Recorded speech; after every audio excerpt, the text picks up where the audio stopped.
This is Paul for Redneck Sports. I believe that everybody should win in life, or at least attempt to. The first three maxims of General Robert Nealon's game maxims, I believe apply to everybody. The team that makes the fewest mistakes will win. Play for and make the breaks. When one comes your way, score. If at first the game or the breaks go against you, don't let up. Put on more steam. Welcome to the channel. Now let's discuss some sports. Oh, and if you don't mind, like, subscribe, comment.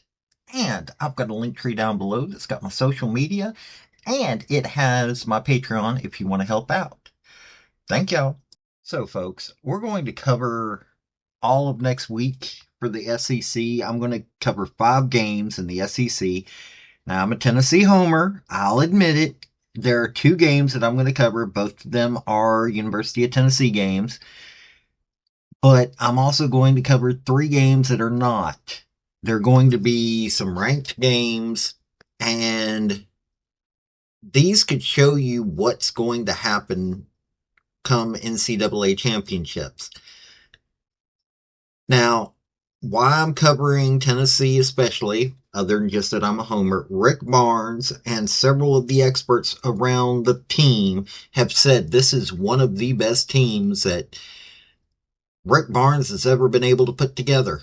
Even though last year we went to the Elite Eight, Dalton Knecht was considered an amazing player.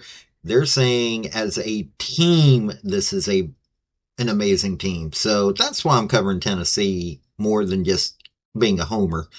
But SEC's got some strong candidates to go to the NCAA championships next year. And dear Lord, am I wanting to watch what these guys do. So here we go on some SEC basketball for the next week. The first game we're going to cover is University of Tennessee is going to be playing University of Louisville. This is going to be Saturday, November 9th. It's going to be a noon game. I know most of y'all will be watching football, but Louisville had a horrible season last year. I covered this last week. They had a horrible season last year. They are looking to rebound. They made some changes. They think that they've got a shot at doing far better this year. Tennessee, like I said, Elite Eight. Rick Barnes is a legendary coach. And so Louisville is really looking to get some wins and become something that makes it to either the ACC, through the ACC tournament in a respectable manner, and at least try to make it back to the NCAAs. It's been a while for them. They're going to be fighting, so this is going to be a massive game for them. Now, the second game that University of Tennessee is going to play next week is University of Tennessee versus the University of Montana Grizzlies. Now, most people may not pay attention to them, but they went 24-12 last year. 12-6 in the Big Sky Conference. They lost to Oregon, North Dakota State, Houston, Nevada. They had a few decent wins, but mostly in the Big Sky. They went to the CBI, College Basketball Invitational. They won the first round against Presbyterian, but lost to Arkansas State in the quarterfinals. They got beat by Montana State in the championship game in the Big Sky tournament. It's not that they haven't played the level of competition that University of Tennessee has, but I think it'll still be a good game. They're working to prove themselves. Their head coach has been there for, this is his 11th season. Travis DeCuire So, I mean, this is somebody who has built up his team, and I think it'll be an interesting game. I really do. In some SEC and Big Ten action, number 2 Alabama is going to be playing number 14 Purdue. Now, it's kind of interesting. Both of them got knocked out of the NCAAs by UConn. So they both know what it means to get beat. But I think that Alabama's just a little bit better. Points scored last year, if Alabama stays on target, points scored last year, Alabama was third in the nation. Purdue was 19th. Rebounds per game, Purdue was 8th. Alabama was 25th. Field goal percentage, Purdue was a little bit better, 16 and 32. Free throw percentage, Purdue was at 166th. Alabama was at 11th. 3-point percentage, Purdue was second and Alabama was 31st. But, it comes down to who's been able to go further, and Purdue is being seen as slightly worse of a team. So this is still going to be a really big matchup. And hey, a little bit of Big Ten, a little bit of SEC action. It'll be an exciting game for both. An early season powerhouse fight.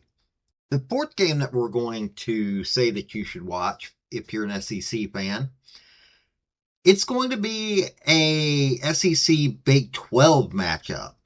Arkansas Baylor. Arkansas 16th in the nation, Baylor's 8th. This is going to be an interesting matchup. Baylor scores more than Arkansas did last year. Now, mind you, this is all from last year because we don't have a lot of this year. But overall, last year Baylor had a better team. I think that Arkansas is looking to do themselves better this year, and Baylor still has got, they're 8th in the nation. That's not anything to sneeze at. I think, though, that Baylor will most likely be able to win out against Arkansas, but it'll be close. I don't think that Arkansas is going to do anything but fight in this game, unless there's problems that we just don't know about. For the last game, I saved a doozy. Next Tuesday, Duke and Kentucky are playing. Now, those of you that are my age, roughly, don't even have to be my age, can be a little bit younger. Duke has been a powerhouse. Kentucky has been a powerhouse. They're two very storied teams. Duke's 7th in the nation. Kentucky is 23rd. This is a battle of old school, storied programs right here. Now, I don't know what, I haven't looked to see what football game's being played, but this is a game to watch right here. Points scored, Kentucky's actually better than Duke. Rebounds, Kentucky's also better than Duke. This was all last year, like I said, but overall, Kentucky was better than Duke last year. Are they still going to be able to be that way? Are they going to be able to take on this Duke team that's so much better ranked than them and be a very scary team? I think they can. I honestly do. I honestly think that they can. I think that Kentucky can pull this one off. And I'm not a Kentucky fan, but I'm a fan in this case. I think that Kentucky could do it. I think Kentucky's got the fire in them this year. Now, I know most of y'all are probably going, well, he's a Tennessee homer. Why watch Tennessee games? Louisville is trying to rebuild.